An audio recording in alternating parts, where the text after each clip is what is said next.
네, 안녕하세요. 조영주입니다. 바로 챕터 3 읽어보도록 하겠습니다. Stanley Yelnats was the only passenger on the bus, not counting the driver or the guard. The guard sat next to the driver with his seat turned around facing Stanley, a rifle lay across his lap. Stanley was sitting about 10 rows back, handcuffed to his armrest. His backpack lay on the seat next to him. It contained his toothbrush, toothpaste, and a box of stationery his mother had given him. He'd promised to write to her at least once a week. He looked out the window, although there wasn't much to see, mostly fields of hay and cotton. He was on a long bus ride to nowhere, now here. The bus wasn't air conditioned, and the hot, heavy air was almost as stifling as the handcuffs. Stanley and his parents had tried to pretend that he was just going away to camp for a while, just like rich kids do.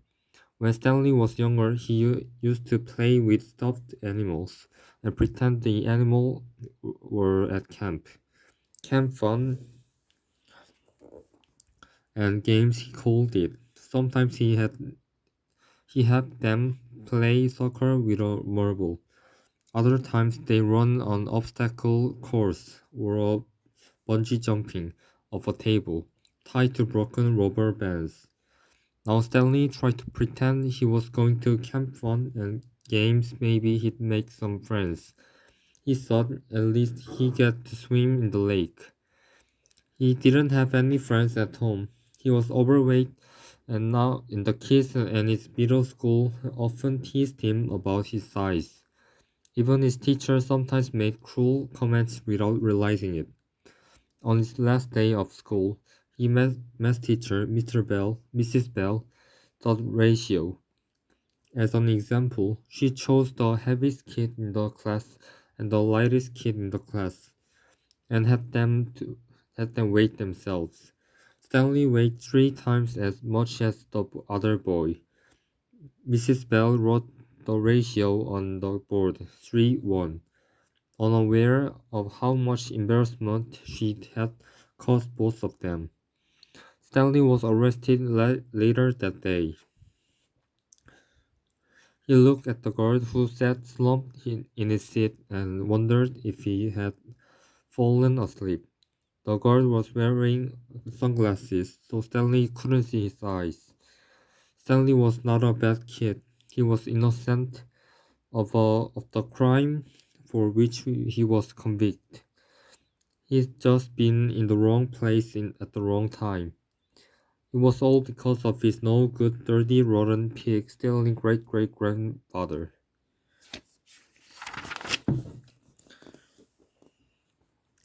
He smiled.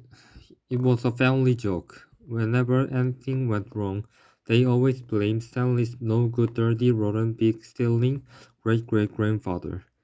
Supposedly, he had a great-great-grandfather who had stolen a pig from a one-legged gypsy, and she put a curse of him and all his descendants. Stanley and his parents didn't believe in curses, of course, but whenever anything went wrong, it felt good to be able to blame someone. Things went wrong a lot. They always seemed to be in the wrong place at the wrong time. He looked out the window at the vast emptiness. He watched the rise and fall of telephone wire. In his mind, he could hear his father's gruff voice softly singing to him.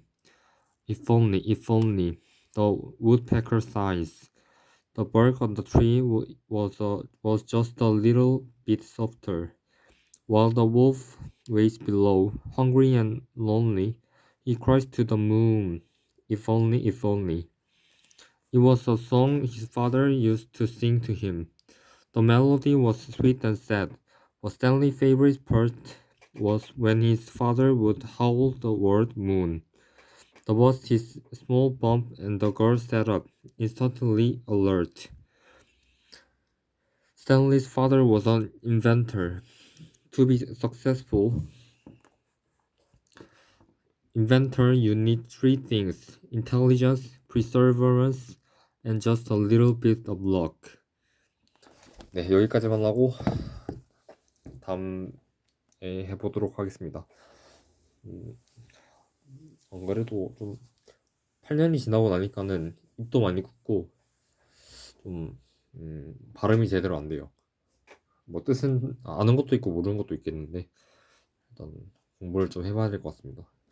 첫 번째는 그냥 읽는 것만 하고 좀 두세 번째 읽을 때부터는 좀 해석도 하면서 뜻을 알아가면서 좀 해보도록 하겠습니다. 감사합니다.